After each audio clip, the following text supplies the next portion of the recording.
one of the things though that I have like been working on is like my eating has been, it's just been kind of all over the place. Recently, it's been a lot better. And I went away with one of my friends, and it kind of like, I think it was nice to get out of London for sure. But yeah, it's just, I'll have days where it's kind of like I'll have days where I think that I should be relying on like throwing up. And that's not like a weight thing. That I think that's just, I think it's just me. I don't know what it is, but yeah, it's not necessarily about my weight. I think it's just, I'm not sure. And how often are you throwing up? So I haven't done for a while, but there was like a stage where I'd be doing it like every day. And yeah, I would say that was probably about a month ago. And that was, you were binging before and then throwing up, or you were just throwing up, or what was the kind of the sequence? What was happening? I mean, there were a few occasions where I had been binging, but actually I think what it was when I would feel a little bit anxious. And I think what would happen is I would go out with my friends, and I wouldn't even drink a lot, but I'd have like a glass of wine, and I'd come back and I'd have this feeling of feeling a little bit anxious, and I wouldn't really know why. And then I'd think, oh yeah, like if I just throw up, it would make me feel better. And it did actually make me feel better. So I think once I had that initial, this is how to like solve this feeling of anxiety, which I didn't feel anxious often, but I think sometimes I would be worried that I'm going to be anxious, and then I'd throw up and I'd be like, oh, I'm fine. And then I'd just like go to sleep or do whatever, get on with my day. So yeah. And like I speak about anxiety, like it's not even like compared to how bad it was when we first started speaking, like it's nothing in comparison to that. So I kind of don't really know why I'm doing it. Yeah, well, let's kind of unpack it a bit more together. So I remember that there's been periods in the past where versions of this behaviour's been there as well.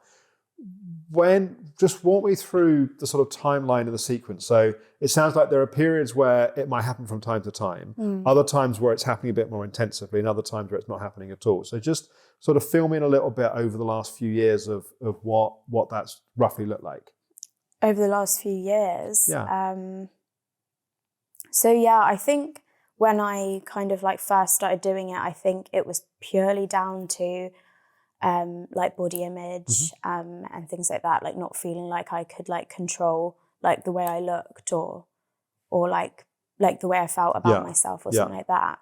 And then it would get quite bad, especially at uni. And you were doing it how often and how like how many times in a day or a week or roughly just Yeah, I mean, it would depend. There was never like a good 3 months where I was doing it every day or anything like that.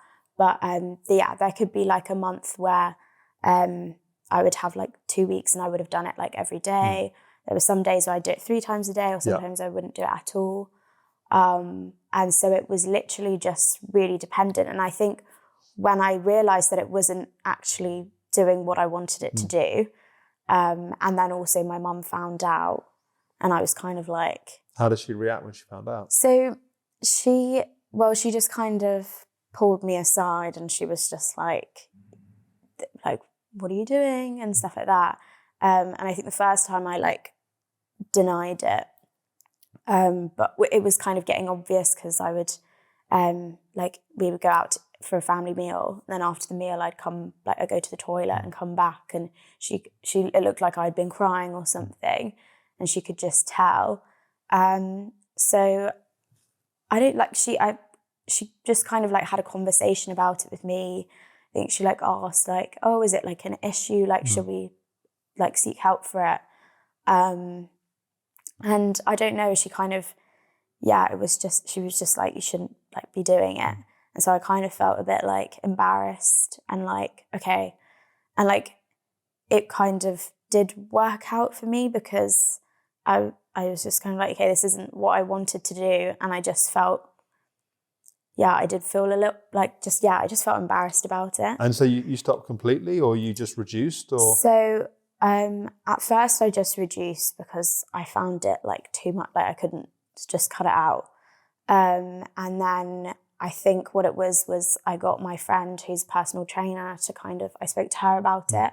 And that's when she kind of like spoke to me like in depth about what I should be doing if I wanted to lose weight, and like what I'm doing to my body and all of this and stuff like that. And I was like seeing like the effects of it. Like I was getting such bad acid reflux and like I just, everything was just, I just felt unwell all the time and things like that. So it was like I knew that I wanted to like not do it. Yeah.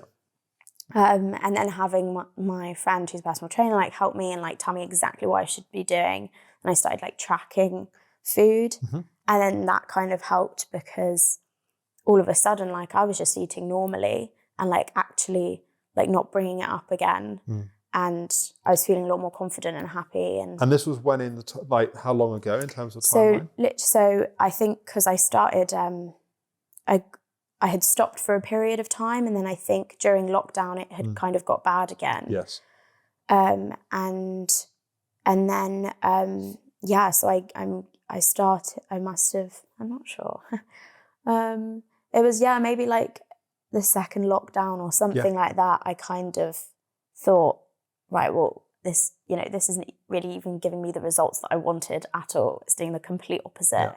And it's just making me unhappy. And I don't know what it was, but it was like just something clicked. And I had tried to stop a few times before and spoken to my mum about, I've stopped, even though I hadn't. And then I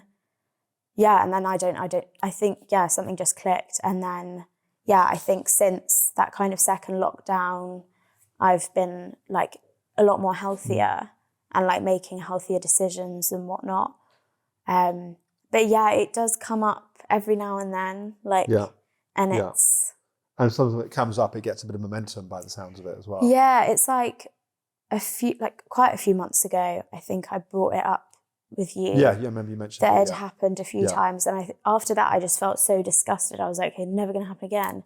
But then these times I was just like, it felt more like I needed it and I was less like grossed out by it. I was just like, it like kind of got to a stage where I was like, oh, like even if I get anxious, it's fine because I can just do that. And like, it was kind of a relief having it there. A kind of coping strategy in a sense. Yeah. Yeah.